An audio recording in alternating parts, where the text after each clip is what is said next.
Alors, je m'appelle Thomas Salvador, je suis cinéaste. J'ai réalisé 2 longs métrages. Mon premier est sorti il y a 7 ans, il s'appelait Vincent n'a pas d'écailles. Et puis là, je suis ici pour mon second long métrage qui s'appelle La Montagne, qui sort le 1er février.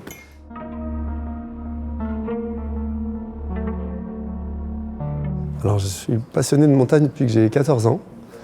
Et ça m'est tombé dessus, un petit peu comme pour le personnage dans le film. J'avais jamais grimpé de ma vie. Et je voulais être guide de haute montagne et alpiniste. Et personne ne sait d'où ça m'est venu. Et je me suis abonné à des revues de montagne. Et à 15 ans, j'ai fait la première fois de l'escalade et de l'alpinisme.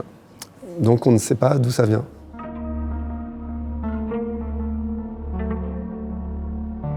Alors, je voulais aussi être cinéaste à 14 ans. Donc je voulais être surtout cinéaste, mais j'avais aussi le fantasme d'être guide. Mais je ne suis pas guide.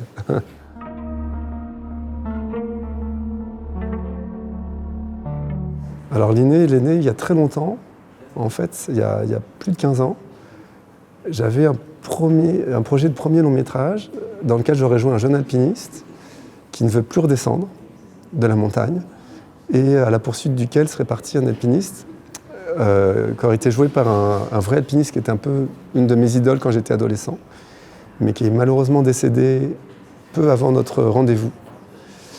Et voilà, donc j'ai changé de projet, ça a été compliqué, ça a été dur, j'ai mis du temps. Mais dans un coin de ma tête, il y avait toujours ce projet de film de haute montagne, avec cette figure du personnage qui ne veut plus redescendre. C'est venu de là.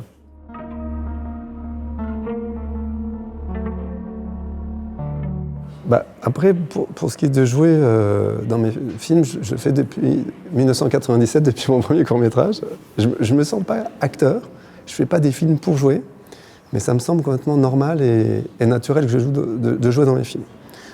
Et comme dans l'écriture, il y a quelque chose de proche de moi, d'aussi physique, corporel, et que moi, dans la vie, j'ai besoin de vivre des choses physiquement, de les ressentir, pour les comprendre. Je joue dans mes films aussi pour comprendre de l'intérieur de quoi il est question, en fait. Et donc, sur le tournage, ça se fait assez naturellement. Il n'y a pas de moment où je dois me concentrer, je dois me préparer. Souvent, je m'occupe de beaucoup de choses parce que j'aime bien travailler en toute petite équipe. Et souvent, je dis, moi, c'est bon, moteur, ok, moteur. Alors, je dis pas action, mais c'est mon assistant ou le chef-op qui dit action. Et puis, j'y vais.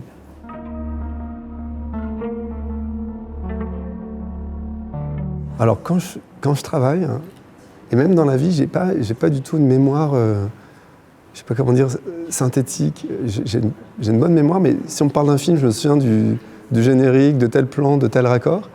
Mais si on me dit c'est quoi ton plan en séquence préféré ou ton début de film, je ne sais pas m'en souvenir. Donc quand je travaille, je pense à rien. Moi, je peux dire ce que j'aime, mais quand j'ai écrit La Montagne, en mettant en scène, je pensais pas à des références. Je sais pas faire ça. Alors, elles sont inconscientes parce que là, j'ai fait pas mal de présentations du film et je vois bien que les gens, ils voient plein de choses mythologiques, philosophiques, politiques, des références cinématographiques ou à la BD, ou tout ça. Et il y en a qui me semblent évidentes. Et d'autres, je dis, ah oui, mais j'y ai pas pensé, mais c'est des films que j'ai vus ou des livres que j'ai pu lire. Voilà, ça se passe comme ça. Mais je me dis pas, oui, à ce film, je monte pas de séquence au chef opérateur, je fais pas écouter des choses au compositeur. Je pars à l'aventure et je découvre ce dont il est question.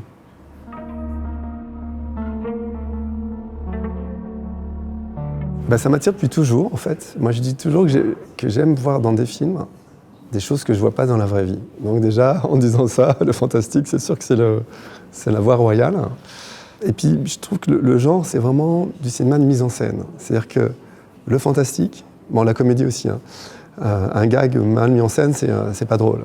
Mais le fantastique, c'est souvent peu bavard aussi, c'est souvent assez économe.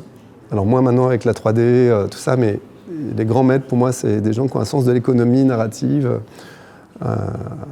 Commencer par Jacques Tourneur par exemple.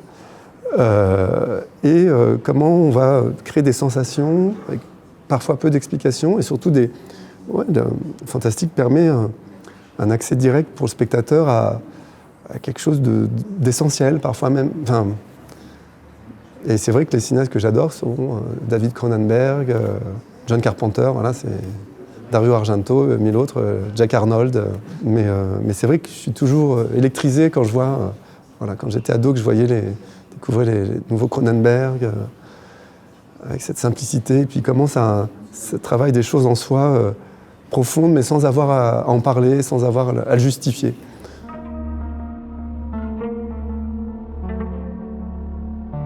Oui, je l'ai su très vite. J'ai su très vite que le personnage de Pierre allait faire une rencontre avec un peu l'inconnu, avec autre chose, et qu'en même temps, que moi je pense comme une forme de vie primitive qui était là bien avant nous, et puis qui sera là bien après nous, sans doute. Après, voilà, comme le personnage est beaucoup seul dans le film, on n'en sait que ce qu'il en voit, donc on n'en sait pas plus, mais j'espère qu'on vit quand même quelque chose avec lui dans cette rencontre. Et puis comment ça s'entremêle avec l'itinéraire de Pierre, comment il s'éloigne de la société pour retrouver quelque chose, à la fois disparaître et réapparaître, quoi, en se mélangeant à de l'organique, à de la matière. Donc c'est là que le fantastique il rejoint l'initiatique, le spirituel. Et moi ce que j'espère c'est qu'on a d'abord un accès très concret au film, et qu'après, si on en discute, on se dit « Ah oui, mais ça parle de ci, c'est comme si… » Voilà. Mais c'est souvent très politique, le cinéma de genre, le cinéma fantastique.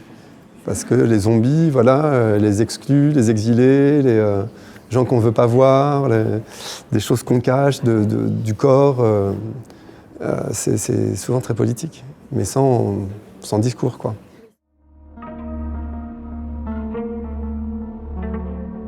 Bah, faire un film en haute montagne, c'est dur. On n'avait pas un gros budget. C'est un film fantastique, en haute montagne. On a commencé le tournage pendant le deuxième confinement, avec plein d'inconnus. On s'est un peu lancé à l'aventure. Donc de fait, la préparation a été un peu chaotique. Donc on a découvert le tournage a été dur. Et puis il a fait jusqu'à -17, porter du matériel. On a pas mal dormi en refuge. Et la post-production, parce qu'on voulait être prêt pour Cannes. Le montage, il a duré 7 mois. C'est hyper long, mais il y avait de la musique, des effets spéciaux. On a eu beaucoup de rush, parce qu'il y a une partie un peu documentaire. Enfin voilà, il y a plein de choses qu'on a vraiment improvisées. Tous les seconds rôles, quasiment, sont des non-acteurs, jouent leur propre rôle. Voilà, donc c'était un montage compliqué aussi. Ouais. Mais voilà, tout s'est bien fini, le film plaît.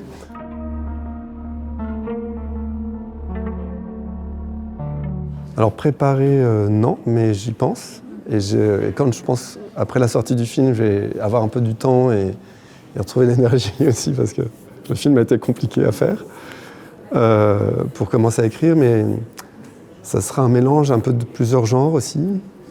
Et voilà, donc ça sera un film drôle, qui fait peur, musical et fantastique. Voilà.